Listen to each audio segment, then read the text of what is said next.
Hello, Squid and Octo kids! Welcome to It's a Splat Theory. I'm your host, Kat, and this video is part 2 of me writing what I would do for side order. A quick disclaimer, this is not a true theory. I don't think this is what will actually happen. It's just what I would do with the information that they gave us. So without further ado, let's super jump right into it. Agent 8 stares at the doors to the tower for what feels like hours. She had no idea what was going on, where she really was, why she was here, who she could trust, if anyone else was here, or how she could save Pearl, since maybe she could be able to get them out of here. This was just like a repeat of what happened in the deep sea metro.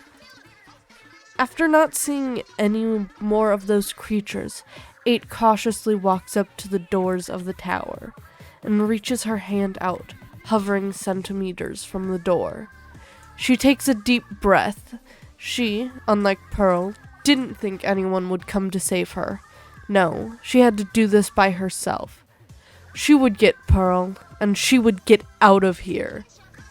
She would go back to the home and life she built for herself in Inkopolis. She pushed the door open. The room before her was brightly lit. It almost didn't look real, as she couldn't tell where the light was coming from.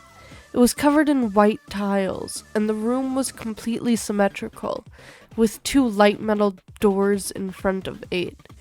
There was no one else there, none of those gray creatures, not even a trace of anything else besides 8, the tiles, and the doors. 8 puts a hand on her hips and looks at the door for a moment. She already wasted so much time making sure the coast was clear, getting into the tower in the first place. And who knew how far ahead Pearl was and how long it was till more of those creatures came back. She needed to make her decision fast, with a deep breath, and almost abandoning all reasoning with this choice. She opens the door on her right, walking through, no longer hesitating. She enters a dark hallway, and after a few moments lights start to flicker on, revealing the metal-covered ceilings and walls. It continues to walk on the white tile, it being the flooring for the hallway as well. It seemed to go on forever, no change except a hidden light bulb flickering every once in a while. 8 starts speeding up, and the farther she goes, the quicker she gets, trying to get to the end of this hallway. Suddenly, the hallway starts to angle upwards, and the walls start to spread out, widening to make the space more close to a room instead of just a passageway. Slowly, as Agent 8 climbs up the slope, a podium comes into view, and on top of it sits a white and silver set of doolies. 8 slows a bit, staring at the doolies. It almost looked like they were glowing, illuminated by something. Agent 8 reaches out, even though it seems like it could be a trap, and slowly grabs the weapons. For a moment, nothing happens. And then the podium starts to drop down. The lights shut off, and mechanical noises start, clanging and clicking. And then everything stops. It's silent, and the air was so thick with tension, it was hard to breathe. Then the lights flash back on, and the room has completely changed. Agent 8 was now on an elevated platform, and the space around her was open, except for a few short walls randomly scattered around. The room was completely metal, and as Agent 8 spun around, she couldn't see an exit. Then panels on the walls start to move, and they open up to release a swarm of gray fish.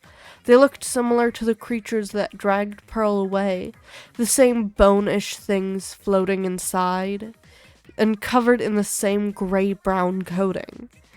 But Agent 8 didn't have any time to think about it, as they rushed forward, going to attack. 8 grips her doilies tight and fires, and fires and fires and fires, over and over again, shooting ink at the fish swarming towards her. She fought back the overwhelming mob of fish coming at her, but they just kept charging forward. It felt never ending. When 8 got rid of one, 5 more took its place. 8 barely had any time to refill her ink tank, let alone catch a breath. Then, when it all felt completely useless, and 8 could barely fire anymore, they stopped coming. There were no other fish left to fry. 8 was tense, and her hands were shaking. She looked around, and she could barely believe that finally the horrible fish weren't still coming after her. She looked around the room once again, the floors covered in a pinkish white and a brown-gray ink.